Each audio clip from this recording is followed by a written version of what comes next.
How would you know if you're growing and serving with others? And how could a simple dream of a kid turn into a sense of calling? On today's Sensei episode, join us as we feature the life and story of Mr. Jer Chester Dale, a social communication ministry member, a businessman, and a rosary and medal maker. Without further ado, let's explore, learn, and improve here in Sensei, their skills and talents.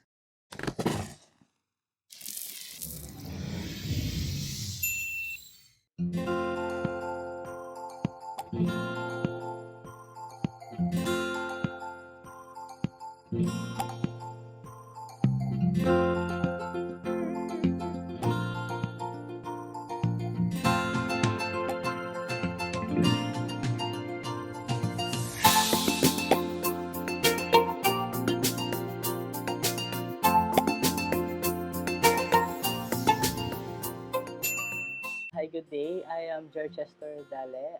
I am 24 years old and I am a graduate of BS Psychology and RD of Fatima University last 2021. And currently, we are running a business with my girlfriend. It is a digital printing shop. It is pixels to paper digital printing. And as of now, I am crafting groceries and medals.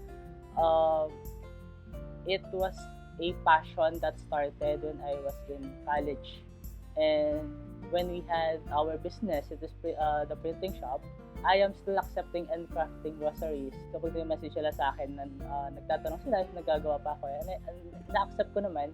Kaso, medyo mahaba lang yung lead time kasi medyo busy na rin sa business.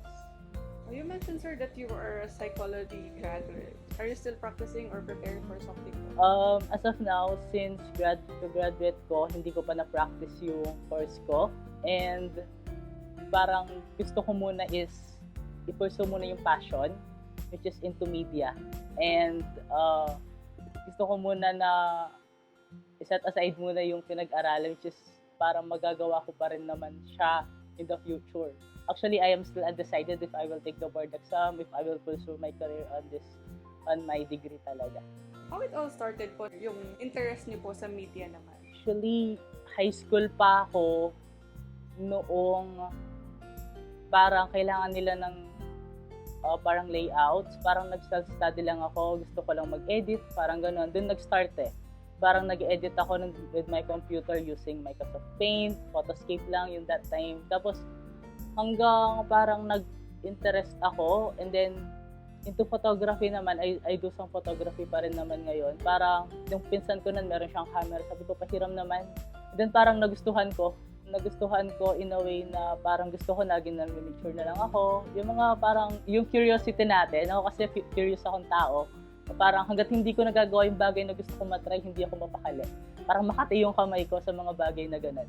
Other than yung business niyo po ngayon, is there anything that you use media po?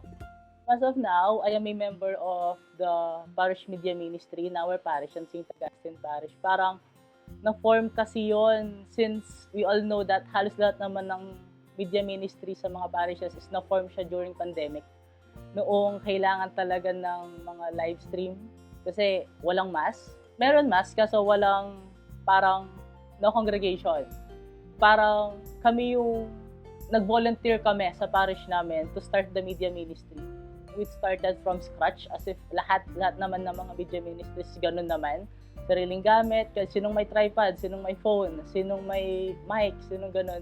Parang lahat improvise. And then hanggang naging official na siyang naging organization and lately naging na siyang ministry sa church natin. Parang naging accepted na siya na parang kailangan talaga ng media to spread the gospel kasi the internet is one of the most powerful tool para ma-proclaim natin yung gospel and mabigay natin yung mass sa mga hindi nakakalabas, na hindi nakakasimba kasi hindi allowed and medyo strict pa yung pandemic noon. So the protocols are so strict na hindi pwede pumunta sa simbahan. So naging parang yung service ng media ministry noon is napakalaking tulong sa church, lalo na sa spiritual growth ng tao kasi sobrang lockdown, wala makausap, parang yung kinakapitan na lang talaga ng tao to gain their spiritual growth is yung mass. Halos lahat araw-araw nagsisimba kasi wala naman sila magagawa. Walang TV, walang palabas sa TV, walang, as in, kung manonood lang sila ng TV, mapapanood nila mga balita about COVID, which is so nakaka-stress. So parang outlet nila or parang sandigan talaga nila is yung live stream mas talaga. What is your favorite task po as a part of social media ministry po? Favorite task? Siguro, noong wala pa talagang tao wala na congregation pa, yung usually ginagawa lang naman ng media ministry is yun, pagla-live stream, pagla-layouts, yung sobrang saya ko lang noong nabigyan kami ng pagkakataon na ibili kami ng gamit na hindi lang phone mismo, nabigyan kami ng chance na bilhin yung gusto naming gamit. So, nag-procure kami ng mga gamit like CCTV, the laptop, tapos yung software na gusto namin, which is yung vMix, para magawa namin yung gusto namin, kung ano yung gusto namin makita ng tao, para nagsisimba lang talaga sila na nandun sila. Tapos, yung wala pang congregation talaga, usually is live stream lang talaga, nag-ooperate lang ng vMix operator, ganun. And then, nung nagka-tao na, parang gusto ko na lang mag-picture na lang, kasi parang gusto kong mapakita yung mga tao behind the live stream, yung mga nagsisimba. So yun, ina-upload namin sa page namin, parang gusto kong makita ng mga, parang yung iba din kasi nasisihan sila kapag nakita nila na picturean ako, ang ganda ng ano ko, parang dadasal ako, parang ganun. Yung naging favorite ko lang is mag-picture and syempre magturo sa mga new members ng ministry. Why did you choose to serve the church? Serve the church kasi parang it started parang nung bata pa.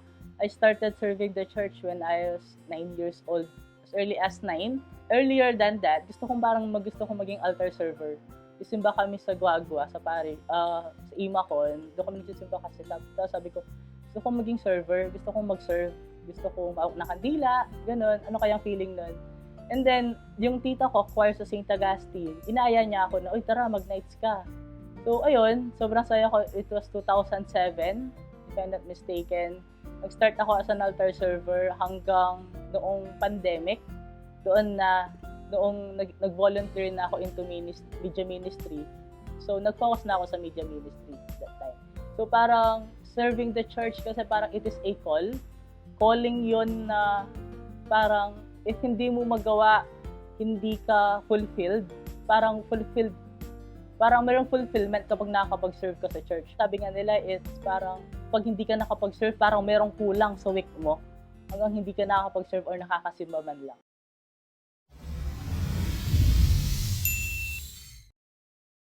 For more Limang Siglo videos, you can visit our social media accounts. Other than serving the church po, what are the things that you're currently doing? Yeah, currently doing, I craft rosaries and medals. Parang yung sa rosaries kasi, it started as a hobby.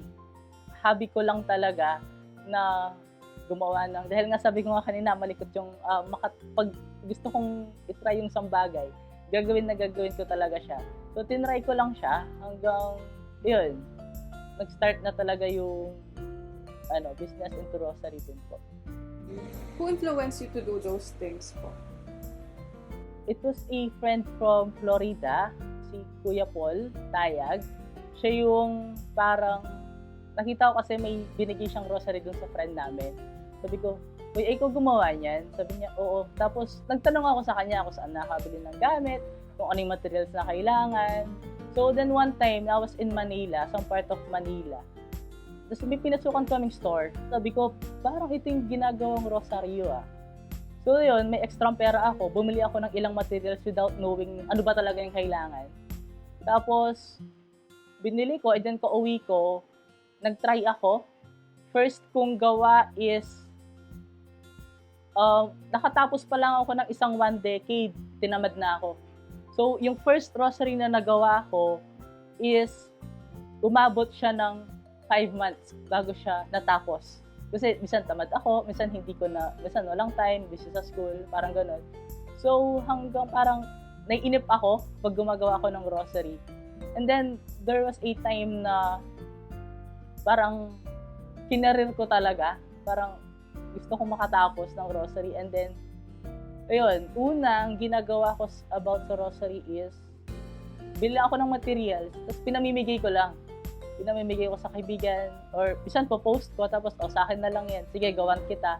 Parang hanggang ganun na lang. Tapos minsan, nakapag-donate na rin ako ng grocery sa kaibigan ko sa San Fernando, dun sa image na, pwede ka mag-donate dito ng grocery. O sige, gawan ko. Tapos sinatid pa namin dun.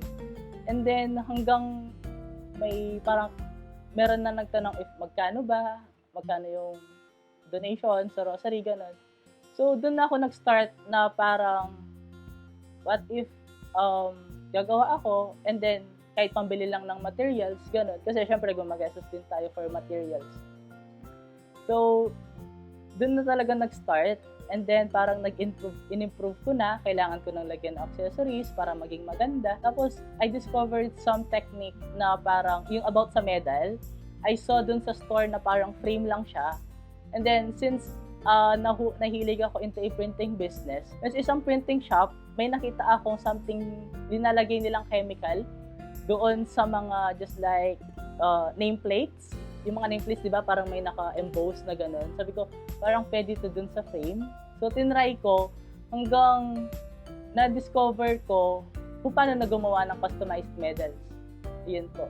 Tapos, yun na, pinag-mix ko na medal with a rosary, customize kung ano yung gusto nilang image na ilagay sa kung ano yung gusto nilang ipalagay na image dun sa medal, tapos dun sa likod, if gusto nilang pangalan, picture nila, or whatever they like dun sa mga customers po ng rosary. What are the materials that you are using po?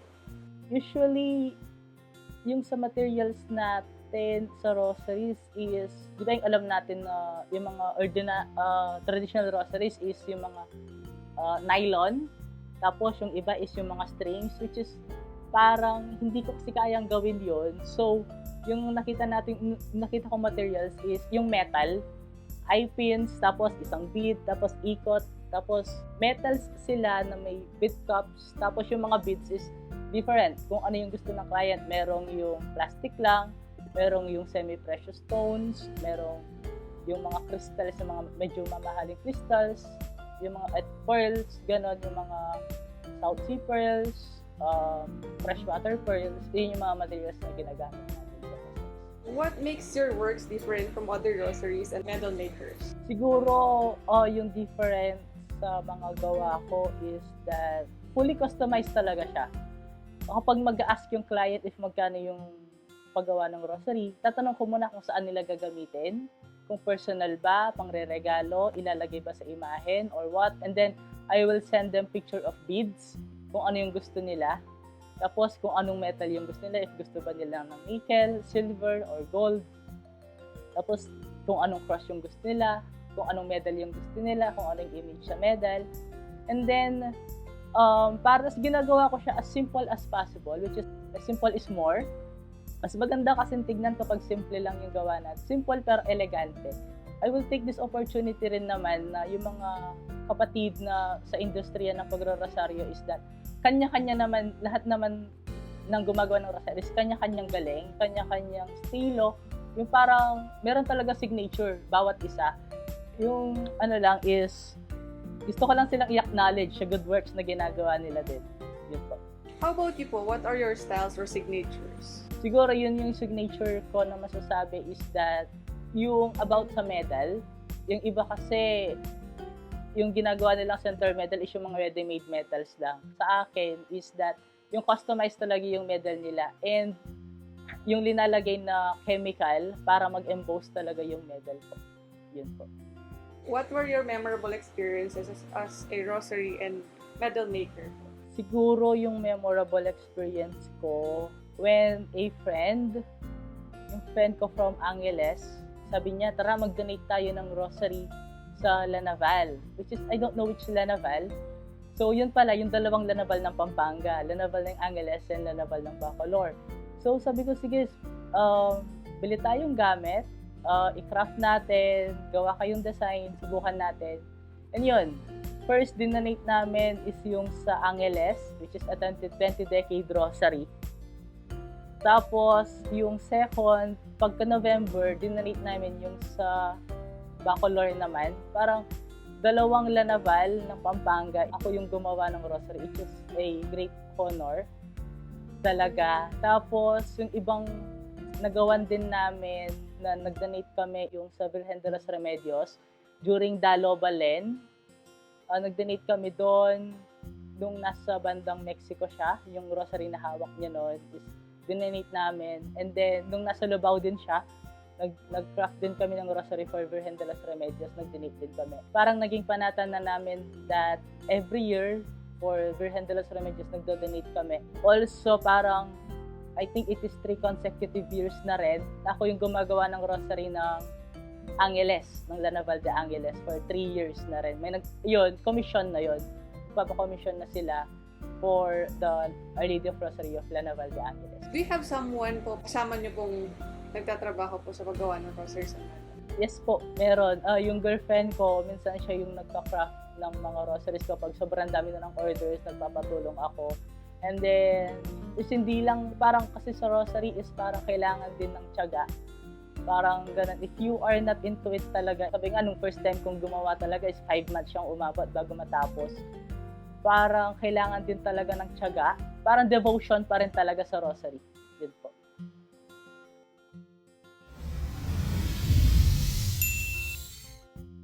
For more Limang Siglo videos, you can visit our social media accounts. Ano po masasabi niyo if there's someone na kinokopya po or ginagaya po yung style ng mga gawa po niya, like sa rosary or sa medals or even sa mga photos po?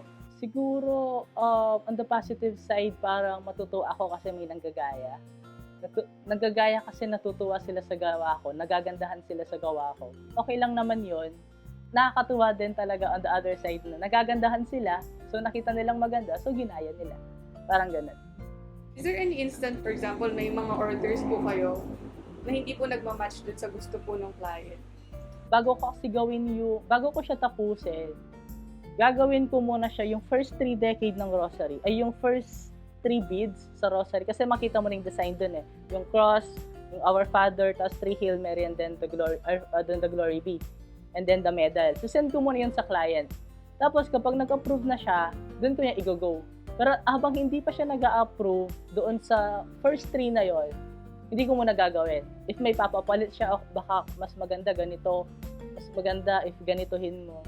Gagawin ko anong gusto ng client para kapag natapos na yung rosary, yung gusto talaga ng client, yung mangyari. Tapos minsan, if ilalagay sa imahen, tatanong ko muna kung anong size, kung ano yung size ng kailangan nila and gaano kahaba. Para at least match dun sa santo na hahawak. Para at least bagay siya or hindi siya masyado maliit, hindi masyado maiksi. Yung ganun po. Nagtatanong ako ng size and measurements po about sa gusto po nila, sa specifications. Ano po yung usual na laki po pala ng rosaries na ginagawa? Usually, yung laki is para kasing dun sa mga chains. Yung mga chains is parang ginagawa ko lang is tatlong chains, tapos Our Father, tapos tatlong chains. Yun yung ordinary eh. Tapos pag gusto nilang mahaba, gagawin ko yung chains is 5. Maging 5 or 10. Actually, walang exact measurements talaga siya. Kasi depende kasi sa beads, sa laki ng beads, sa mga accessories na ilalagay like bead cups or yung mga, yung cross and chains talaga. Basta yung usual is 3 chains lang. Tapos, yun na, tuloy-tuloy na yun. Please give some tip or steps po on how you create your medals or rosaries. So, rosary, siguro tips na maibibigay is yung tiyaga talaga. Tiyaga and devotion mo pa rin talaga. Yung, as I said earlier na. Kasi, you will craft parang ulit-ulit 59 beads na iikot mo yon. Tapos, what if yung order mo is 20 decades pa? Sobrang tagal, and then bibigyan mo pa ng accessories. Tapos, sa medals naman, kailangan mapatuyo yun ng 24 hours. Kailangan yun mapatuyo ng 24 hours. Tapos, may times na sobrang dami ng chemical na nalagay ko, tumatagas, uulit na naman, hintay na naman ng 24 hours. Minsan, yung order is rush, kailangan na this day, pero yung medal, hindi pa. So, parang kailangan talaga na determination and tiyaga talaga when it comes into rosary. And number 1 is the devotion talaga sa rosary. are the life lessons that you have learned during your service po sa simbahan and even sa paggawa po ng mga rosaries and medals? Life lesson sa service sa simbahan, na-realize ko is that hindi ka nagsaserve para sa tao. Nagsaserve ka para sa church and para sa Diyos. Kasi if magsaserve ka para sa tao is that hindi ka talaga magsasurvive. Hindi ka magsasurvive in a way na minsan napapagalitan ka pa, minsan walang appreciation, parang ganon. Pero tandaan lang natin lagi is that nagsaserve ka para sa church, para sa Diyos, at hindi para sa mga tao. Serve ka para sa simbahan mismo. Sabi nga nila is, your reward is in heaven. Parang ganon. Parang, if you serve the church, yung Diyos na yung bahalang magbalik nun sa iyo. And as our motto in our ministry is that we do everything for the gospel talaga. Lahat na gagawin mo, kahit minsan wala ka ng pamasahe, minsan abonado ka pa, minsan yung mga equipments natin na camera is napakamahal, which is, syempre sa simbahan, wala tayong bayad. It is full volunteerism and serving the church talaga. Nasa, lang talaga, calling, pag tinawag ka talagang mag-serve, hindi ka talaga hindi ka makakatanggi. Sa rosaries naman, siguro, devotion, kailangan, yung life lesson siguro is, you need to share din. Kailangan mo rin magturo ng mga iba. Minsan yung mga kasama ko sa church ministry is, minsan pupunta sila dito, turuan mo kaming gawa ng rosaryo. And then yun, natutuwa ako, minsan yung isang kasama namin yung nagagawa na rin siya ng rosary. Ngayon, ginawa na rin yung business. So minsan kapag minsan siya yung chat ko, o gawa ka daw ng ganito, papachat ko na sa'yo to, ikaw na gumawa. Parang ganun po. And natutuwa rin ako yung ibang rosary makers din na nagpapatulong na rin sila sa akin, just like about sa medals. Kung minsan sa akin na sila nag-order ng medals, ganun, ako na nagpo-provide ng medals nila. One time, may nagpagawa sa akin ng medal from Rizal. Ginawa ko lang siya, sinend lang niya yung picture, tapos ginawa ko lang. And then hindi ko alam na it is for a canonically crowned image pala sa Rizal, sa San Mateo. Nabigla na lang ako, nakita ko na lang sa Facebook na, ako palang gumawa nito. And also yung sa Bukawi, ata. Nabigla na lang ako talaga na ako palang gumawa nito, which is na hindi ko alam na ginawa ko yung rosary na yun for that image. Parang nakakatuwa kasi hindi lang basta-basta yung mga nagagawan natin. They are actually, iba, canonically crowned. Minsan, nasa-surprise na lang talaga ako. Yun lang. As we celebrated the month of Rosary last October, may this episode featuring Mr. Jer Testerdale bring you inspiration to deepen your faith in our Almighty and to continue having the devotion to pray the Rosary. Because we are all called to love our mission and service, especially for our Almighty and our churches. So we are inviting you to always respond to the calling to serve God and His people through our churches, talents, and skills. Thank you for joining us in this Sensei episode. See you again, and let's continue to explore, learn, and improve. Because life is a continuous learning process. This is Sensei Season 2, Their Skills and Talents.